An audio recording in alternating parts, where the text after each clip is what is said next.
We received your message and we understand. We beg you now to return our mother to us so that we can celebrate with her. Major new developments in the case of Nancy Guthrie, her children posting another video to her possible kidnapper. Law enforcement was also spotted inside Savannah's sister's home overnight. Media saw flashes of light from a camera going off inside. And for the first time, one of the TV stations, which reportedly received a ransom note, revealed just how much the price may be. We're on the case presented by Law&Crime. I'm Stewart.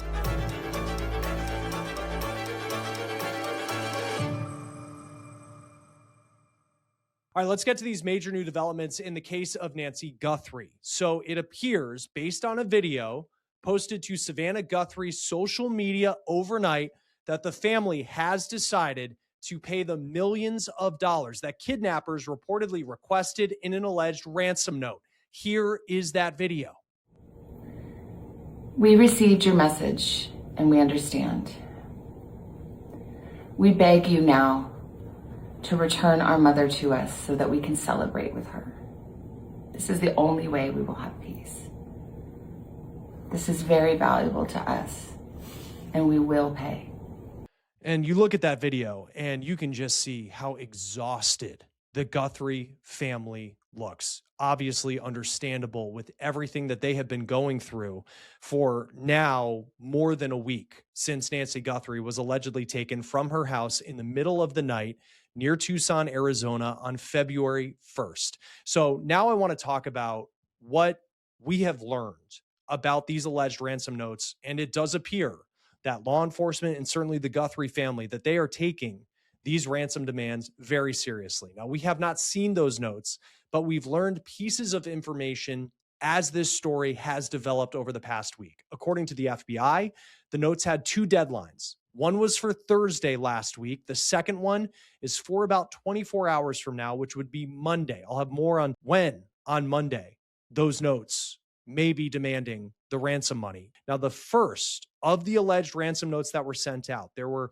notes that were sent out early last week to at least two television stations in Tucson and to TMZ. Then you had a second ransom note that was sent to one local television station in Tucson, and that went out on Friday of last week. But let's talk about the first ransom note that was sent to TMZ, because TMZ has been somewhat public with what the note entailed, even though they did say that the FBI has asked them not to share certain amounts of information.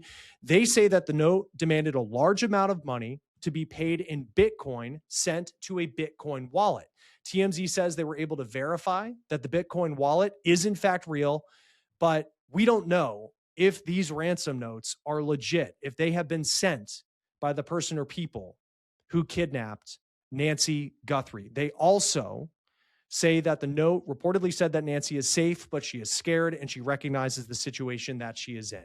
Now, clearly with the Guthrie family posting a video saying they will pay, you can see that they're taking it seriously, as well as law enforcement. Then you have this second note that went out on Friday last week to one television station that we know of in Tucson, Arizona. And this was after the first deadline passed.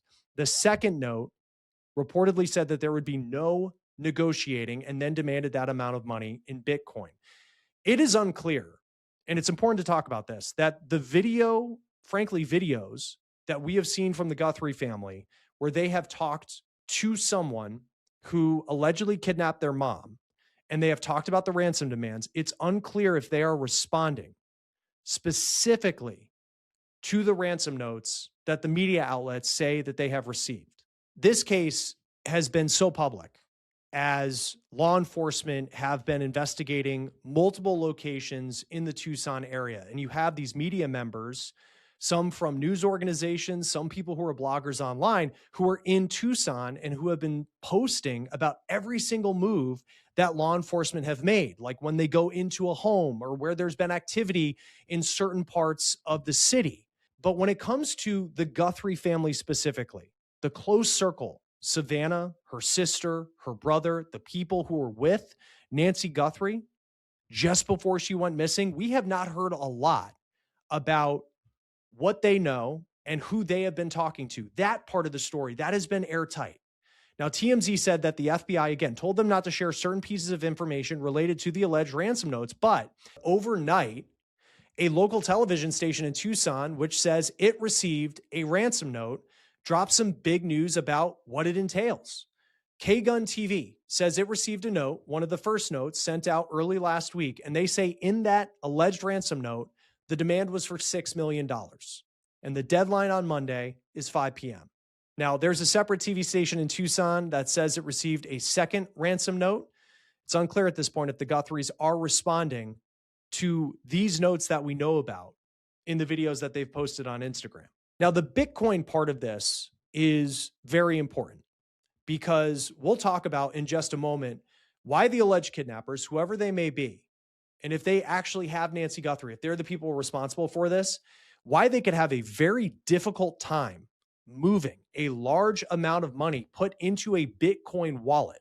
We will talk about that in just a moment and why that could open the door to a new trail of evidence and clues in this case as the hunt will continue for the people responsible.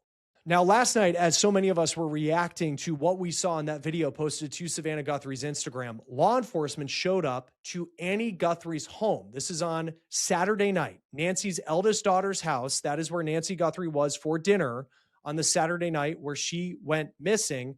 She had Ubered to the house for dinner. They played games, family evening at that home. Then the sheriff says a family member drove her back to her place around 9:45, and the sheriff won't say which family member drove her home.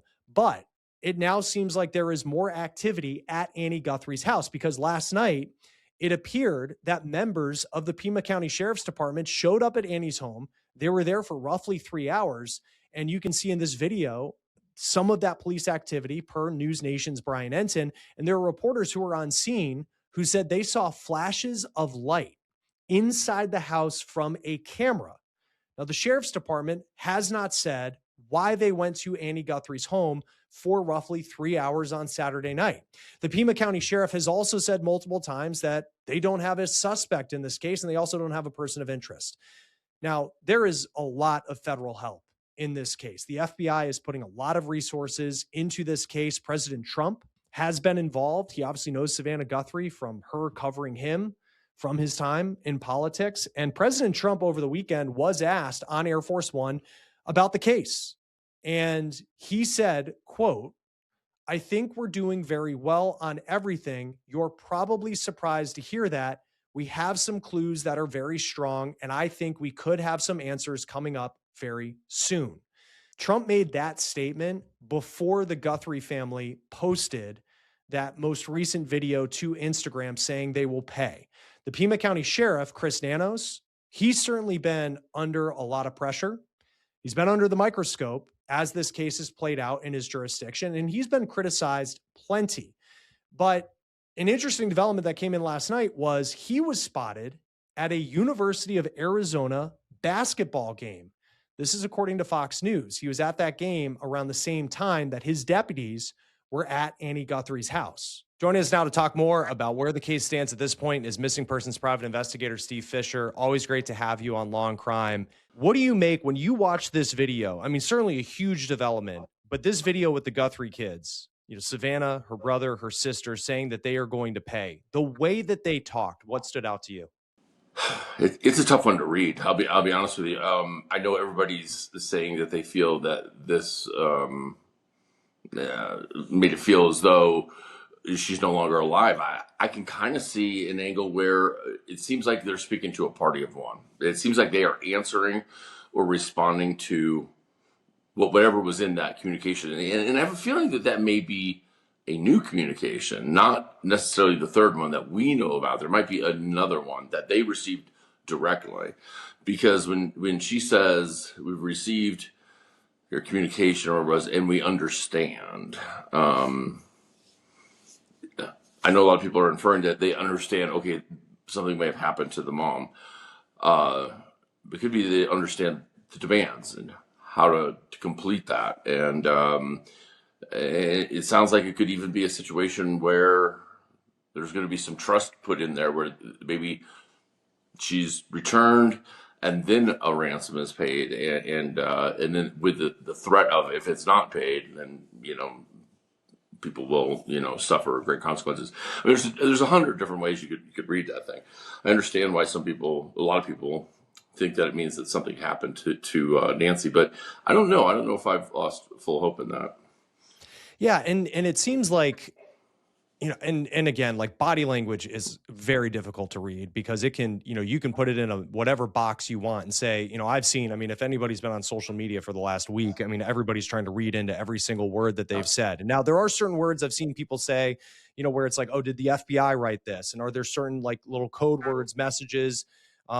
There's one part, like maybe even a movie reference in a previous video that might have been made. I do wonder, because for as public as this case has been, where you have reporters on the street following every single move of law enforcement going to whether it's Annie Guthrie's house or Nancy Guthrie's house, as far as the inner circle of that family and the communication between the family and whether it's the FBI or the sheriff's office, that feels airtight. Like, we have not heard a lot as far as, I don't think it's out of the realm of possibility that they've been having communication with somebody, just based off of, it just seems like the messages are different than what the local TV stations are saying, especially when Savannah Guthrie said like AI.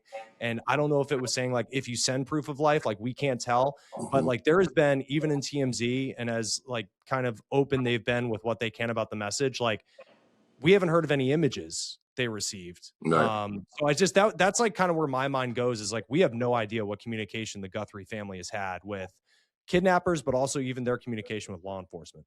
I listen, I think that there's been more communication, especially in the last 24 to 48 hours, than we're aware of. And I think I think that video that came out yesterday, that the We Will Pay, was answering a communication that we don't know about, and whether that came through the TV station or whether now somehow they made direct contact through an Instagram burner because she's doing her outreach on Instagram.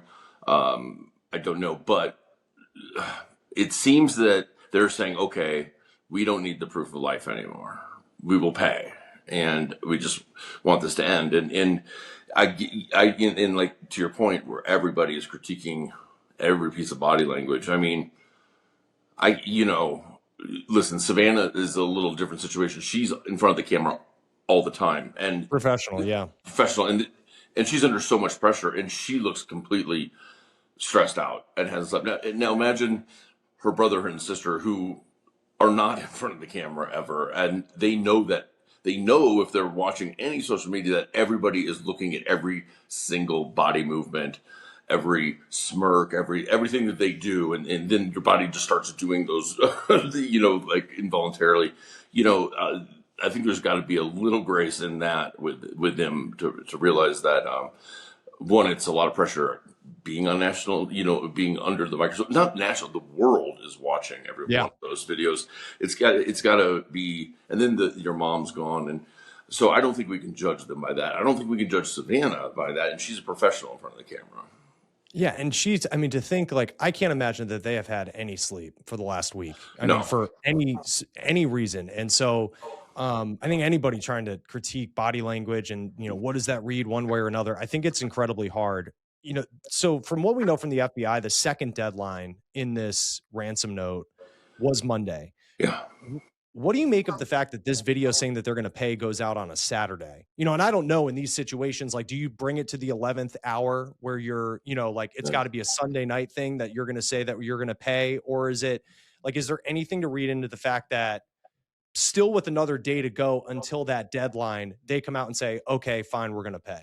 Yeah, I think that is probably them being safe to make sure nothing goes wrong at the end of it, whether it be somebody gets upset. Like, another thing going through their mind is, okay, we want this person caught. We want our mom back. But what if the FBI does find out who's got this, got her, and they move in and something goes wrong in a rescue? That's probably going through their mind. They're probably like, it's worth it for us to pay $5 million to make sure things go safe. And then we will work to get them captured and get that Bitcoin back. It's going to be incredibly hard for those people once they get the Bitcoin to move it on the blockchain. To convert it to cash is going to be that's a whole different show. But I mean, Yeah. so they're probably making some sort of hedge bet that, listen, yeah, we have to put this money up front, but there's a good chance we will get it back. And the FBI has shown in cases lately, they've had the ability, and the Justice Department, to seize these wallets, and so that's a real possibility. And I think what they're saying is, okay, and not only that, but she needs her meds, she needs care, and being in the fragile state she's in, that waiting till Monday could. I think everybody wants to know. You can listen, you can see it. It is taken. They're in fragile. They're in poor health right now because of this. So. I think it's just to end it, and I guarantee the FBI is advising them, and the FBI is never going to take a stance of telling them to pay it or not pay it, but they will advise what your decision is, the best ways to go about that, and they're probably taking some of that advice. But I have a feeling too that Savannah's probably leaning a lot on some of her own friends and connections, because she's got people in positions like that, and her own security team, and consulting with her brother and her sister and seeing what they all think is the best way to do it. And that might not be the way the law enforcement is suggesting. Yeah. And I think too, these emails that came in. So you have like the initial ones, I think, went to 2 TV stations in Tucson and TMZ. And then the second one appeared to only, I think, go to one of the TV stations. But nonetheless, like, and I know that there's technology out there where like you can switch up IP addresses, this and that. How hard is it though to trick the FBI? Like, how likely is it at this point the FBI, with all the resources going into this, has no idea where these emails were sent? I do think there's a chance. I think we're dealing with somebody. So I think this is a whole different day and age of crimes like this, right? And we never see this. So this is kind of like the first of this type. But I think people were saying it's very amateur the way it's being done, without opening, having this open communication. I actually disagree. I think that the way they're doing it kind of makes sense. And I think the reason that it went out to those 3 organizations, because they're submitting it through a web form, so they don't know. A lot of those places just have like interns monitoring those boxes, those tip boxes, so they don't know if it's going to be taken seriously. So they kind of put it out there to make sure that it's seen, right? And then once they know it is, now they have an open channel of communication if they need it through the TV station. But they were very clear in saying this will be our one and only communication. Now I know that there has been one since, so they kind of broke that, but that makes sense if you're saying, listen, I want money transfer, I want Bitcoin transfer to this Bitcoin wallet, and I'm not giving any more communication because I know that the next one, the FBI, they could have stingrays set up to intercept cell signals and whatnot. I mean, I'm sure they're like, we're keeping it this because we don't want to get caught. So either pay it, and then it's a mental game, right? It's like, because then the family's like, should we just pay it and see what happens? Take this chance. And there's a certain percentage of people that have the assets available to them to do it, that will do it. And I think that's what the bet is. So I actually don't think these are amateurs. I think these are people that are, I think what we're going to find, if we find out how this is all done, is that there's a really tech savvy person on the other end, and then that hired a brute force crew to go grab her. Well, because that's the thing is, like, I think of like the FBI, and it's like they can figure out if there's like a hack of a government, facility, cyber attack, or, a company gets, they can trace it to North Korea. And then I'm sitting here and it's like, who ever took Nancy Guthrie? Like, do they have the ability to hide from the FBI where they have no idea where those ransom notes were sent from? Or is it a case where, and I'm speculating, is like you find out where it was sent from, and then that certainly raises the level of concern that it might not be like a young teenager who is in his mom's basement who's able to send these, alleged ransom notes? Yeah, I think that they probably have got it narrowed down to like a region, even if they're using multiple VPNs and stripping IPs and stuff. They probably know a region, and they probably now have got systems in place through those VPN that they went through, where they're able to see maybe the incoming side of that traffic now.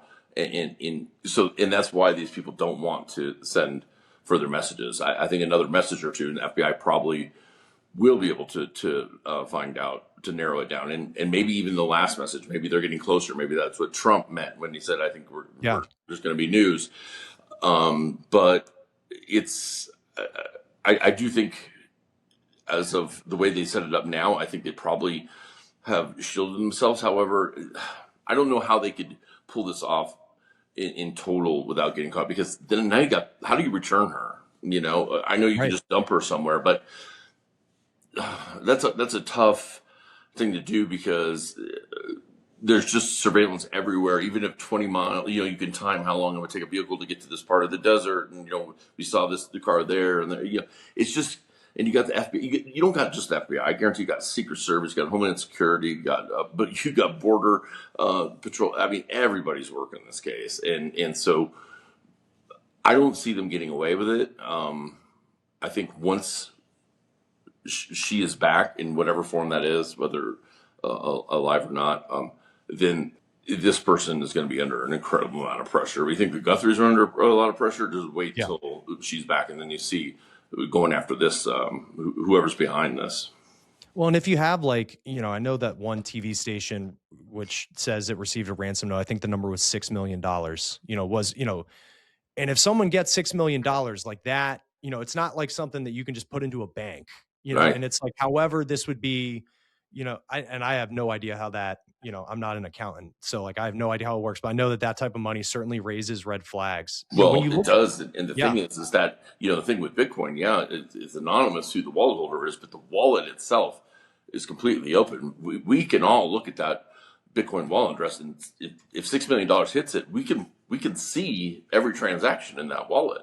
Mm-hmm. So they can't, and there are systems out there where they jumble, they take a lot of Bitcoins from different addresses and they wash them. But listen, they've gotten very good at the Department of Justice, FBI, Treasury has gotten very good at cracking these things. And we've seen, some high profile cases in the last year involving Bitcoin that have been seized. And so they're going to have a huge problem converting that. You might have 6 million in Bitcoin, but I wouldn't be surprised if that gets back to, if it gets back to the family at some point in the future, because it's going to be incredibly hard to liquidate that.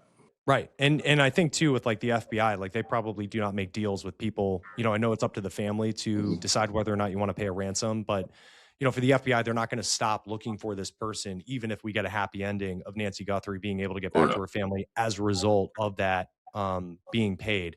There's that part of it playing out and trying to figure out with the ransom note, and then now with the videos that have been put out on Savannah's Instagram, and that part of the investigation. But then it's an odd situation to see, and I'm all for media access, don't get me wrong, but it's like every single moment a deputy or agent shows up to Nancy Guthrie's house or Annie Guthrie's house or a Circle K gas station somewhere, we know about it because there's so many people on the ground in Tucson giving the play-by-play. And last night we see deputies, it appears, show up to Annie Guthrie's house. They're there for a couple of hours, and we see light flashes. This is right after the video was posted of the Guthrie children saying that they're going to pay.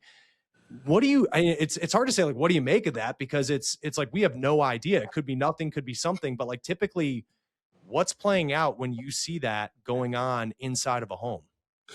Well, a couple of things on that. We've seen there's been, I think, a little friction between the sheriff's department and FBI and also just the public because of the way this crime scene was turned over the first time. But then I have to say, I know the sheriff's taken a ton of heat on this, but those other times it was turned over or turned back. It was turned back by the FBI. FBI went in and processed it, and then they're the ones who released it again and then went back. So, but last night was really interesting because the FBI was not there. Those were all, I was watching it live, just like we can do now, right? And those were all sheriff's deputies or techs from the sheriff's department. They all had Pima County uniforms on, and there wasn't any FBI there. So if this was I know there's a lot of talk about luminol testing going on, which is for testing for cleaned up blood evidence and whatnot. But if that was the case, there's no doubt in my mind the FBI crime scene techs would have been the ones processing any bio evidence like that. And also, they were not in there when they came out. You could see them; they had blue gloves on, but they would have had Tyvek suits. They would have had respirators to make sure you don't cross-contaminate if they were really testing for bio or blood evidence. And they also just didn't have the crime scene truck there, which has all the equipment in it. And luminol's not like you just go in and spray it and then, start taking pictures. They also, you light it a certain way because to take those pictures in the dark, and they were taking flash photos, So I think it was something else that wasn't of major significance because the FBI didn't see a reason to be there. And at this point, if there's any search warrants that are being granted, you guarantee the FBI is fully aware of those because they typically are the processing arm of an investigation, even if they're not the lead agency. It's their crime techs that'll process everything. And then going back to the ransom, like when a family decides to pay a ransom, and in this case, it's through allegedly like a Bitcoin link that, to put money. I mean, how does that work? Does the FBI take that money and then pay it through? Or is it like you're shopping online and it's like you throw down, not that it would be a credit card transaction, but it's something like, does the family, and I know it's the family's decision, but it's like, who's the one who like, okay, we're going to pay, what happens next? So, the FBI has long taken a stance of in ransom situations, we play an advisory role. They can't legally, they say that they absolutely have a policy of not paying any ransom, period. But they don't tell families, what they tell families is ultimately their decision. It's not illegal to pay a ransom. It is illegal to receive ransom dollars and in any form. So, but they will advise them through it. If you decide to pay, they will help them kind of maybe best practices, if you want to call it that. But the FBI or the Treasury or anybody is not the one advancing that money. What would happen is the family or whoever for the family, however they do it, would actually have to go open a account on one of the large crypto exchanges, and they would have to wire in. I hadn't heard the $6 million figure, but let's say I hadn't heard any figure, but so that's interesting. But say $6 million, and they would have to wire in $6 million, and that would immediately be converted to Bitcoin. So I suppose it's at the time you pay it, whatever the value is, and then it's immediately, then they just do it online. You just do it on a laptop. You put in that Bitcoin address. Do you want to really send this? Yes. Are you sure you want to send this? Yes. And then boom, it's gone. But it's on the blockchain. Then it's a public ledger. Everybody in the world that can see it. So that and that they can't just take that and be like, here, cash it out and send it to this, wire it to here. It's been very, very difficult for them to scrub that because the whole world, not just FBI or Treasury Department, every internet sleuth in the world is going to be watching that Bitcoin wallet for eternity. Yeah. And that's the thing. Cause like, I'm not a Bitcoin savant by any means, but it's like when you hear that they want it in Bitcoin, you think like, oh, maybe that's not traceable, but it seems like it's very much traceable. Yes. So we'll see how it's not really traceable. It's not, you're not identified as the wallet holder, but when you cash out, you have to send it to, if you're converting it to any form of currency, it's got to eventually go to a bank account then. That you have to set up. So it becomes very difficult. And if you want to go buy a Lamborghini or something, well, they're going to be there saying who registered this, where did the Lamborghini go? They're going to try any asset you buy with it. They're going to follow that to see who ends up with that asset. Because if it's got a VIN number, if it's got a title, if it's got a serial number, whatever it may be, Yeah. Well, we'll see how that part plays out. I mean, it's just, it seems like, these videos from the Guthrie family, you feel for them, it's hard to put into words about that, but then it just brings to, a whole new level of trying to figure out what's going to happen next. And we'll see now if they do pay, what is the next step? And there's the one other twist in this could be, what if the FBI has an idea of who's done this? And it's not these people making the ransom demand. But Right. let's say it's somebody close to the family, and I'm not talking about a family member, to be clear. I'm talking about, let's say they know somebody in an ex-employee, somebody in the orbit that knows, the ins and out. But the FBI can't tell the family they know that yet because they don't know the relationship between this person and the family. What if the FBI knows what's going on, but they're also saying they're going to pay this $6 million to somebody that has no involvement in this, and when we know it, so they could. It gets to be a really tricky situation because if they tell them, listen, don't pay it, we know what's going on, then they got to kind of show their hand there, and so it could really accelerate by Monday. Without a doubt. I mean, we're recording this on Sunday, and we'll see, over the next several hours, as the sun comes up there in the West, what happens. Yeah. Missing persons private investigator Steve Fisher. It's always great to have you on Law and Crime. Thanks for being with us. Thanks for having me. I appreciate it. If you have any information on where Nancy Guthrie is, you can contact the Pima County Sheriff's Department or the FBI. For Pima County, 520-351-4900 is the number to call. And if you want to contact the FBI, you call 1-800-CALL-FBI, or you can go to tips.fbi.gov. That will do it for On the Case, presented by Law and Crime. Subscribe to us on YouTube and Spotify, and now you can find episodes of On the Case on Peacock. I'm Chris Stewart. We'll see you next time.